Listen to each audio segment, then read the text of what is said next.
पत्नी युद्ध में तब आती है जब पति हार जाता है, और यह इस बात का सबसे बड़ा सबूत है कि रश्मि ठाकरे बागी विधायकों की पत्नियों को फोन कर उन्हें समझा रही है कि हमारे पति की सरकार ना गिराए। रश्मि ठाकरे उन बागी विधायकों की पत्नियों को फोन कर कहती है कि अपने अपने पति को बुला लो ताकि मेरे पति की सीएम की कुर्सी सलामत रहे। एक तरफ उद्धव की बीवी की यह अपील और दूसरी तरफ बेटे आदित्य की बाला साहेब बनने की कोशिश आपको चौंका देगी। लेकिन सबसे पहले आपको ठाकरे परिवार के उस बहू के बारे में बताते हैं जिनकी कहानी बहुत दिलचस्प है। रश्मि ठाकरे की उद्धव ठाकरे से मुलाकात कॉलेज के दिनों में हुई थी। डोंबिवली से ताल्लुक रखने वाली रश्मि ठाकरे के पिता माधव पाटनकर एक बिजनेसमैन हैं। 1987 में रश्मि ने LIC में काम करना शुरू किया था।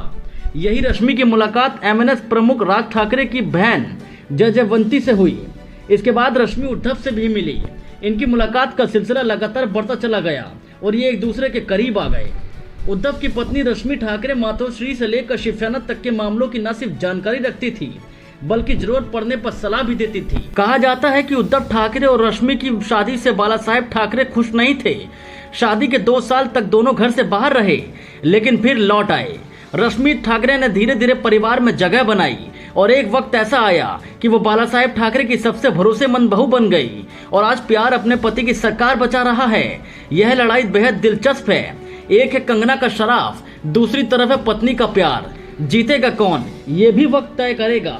रश्मि और उद्धव जितने गंभीर है, आदित्य ठाकरे उतने ही कच्चे खिलाड़ी।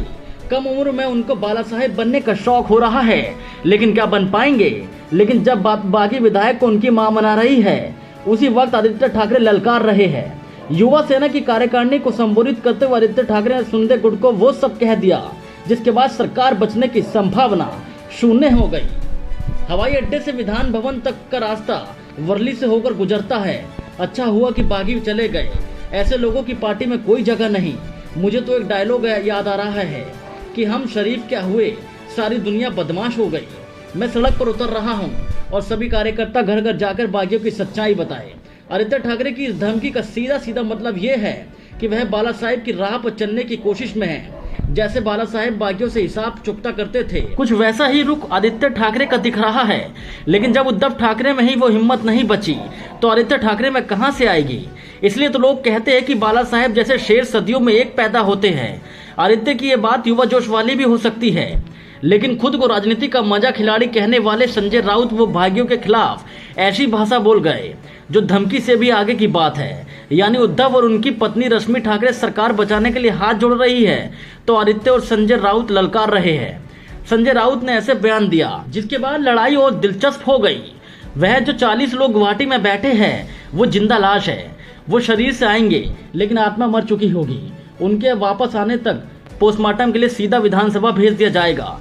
वो जानते हैं कि जो यहाँ आग लगी है उसमें क्या हो सकता है। किसी भी क्षेत्रीय पार्टी का इतिहास उठाकर देख लीजिए।